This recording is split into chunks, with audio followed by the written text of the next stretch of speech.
ഉച്ചക്കൊരു 12:30 ഞാൻ എൻ്റെ duty തുടങ്ങിയിട്ടോ. Lunch ഉണ്ടാക്കണ്ടേ.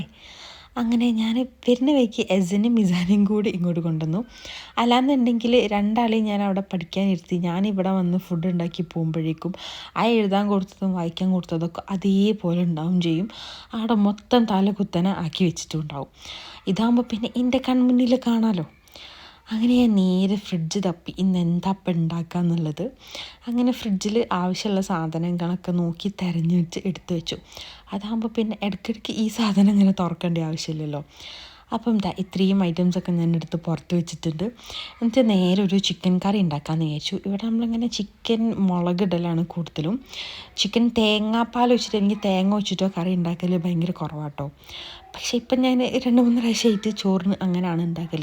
കാരണം നാട്ടിൽ ആ കറിയൊക്കെ വല്ലാണ്ട് മിസ് ചെയ്യുന്നുണ്ട്. കാരണം നാട്ടിൽ കൂടുതലും ഉച്ചയ്ക്ക് ഇതേപോലെ തേങ്ങ അരച്ച് വെച്ചിട്ടും അല്ലെങ്കിൽ തേങ്ങാപ്പാലൊക്കെ ഒഴിച്ചിട്ടും ഉച്ചയ്ക്ക് ചോറിന് സാധാ ചോറിന് കറിയാക്കുമല്ലോ.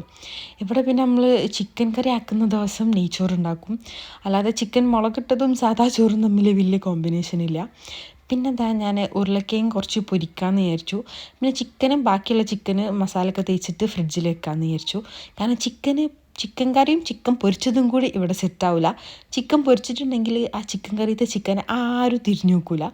അപ്പോൾ പിന്നെ ഇത് മസാല തേച്ചിട്ട് ഫ്രിഡ്ജിലേക്ക് വെച്ചാൽ പിന്നെ ഇനി നാളെ എടുക്കാമല്ലോ. കാരണം നാളെ എന്തായാലും ഈ ഒരു കറി ബാക്കി ഉണ്ടാവും, അതിൽ ചിക്കൻ ഉണ്ടാവില്ല. അപ്പോൾ പിന്നെ ചിക്കൻ പൊരിച്ച് കഴിഞ്ഞാൽ ആ കറീൻ്റെ കാര്യത്തിലും ഒരു തീരുമാനമാവും.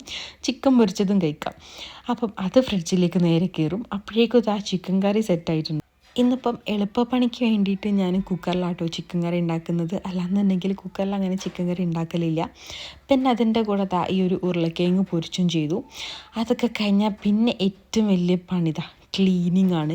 ഒരു ലോഡ് പാത്രം ഉണ്ടാവും. പിന്നെ ഈ ഒരു ഗ്യാസൊക്കെ ഒന്ന് ക്ലീൻ ചെയ്യണം. ഞാൻ അതിൻ്റെ ഇടയ്ക്ക് തന്നെ മക്കൾക്ക് 3 ഫുഡ് എടുത്ത് കൊടുക്കും കേട്ടോ.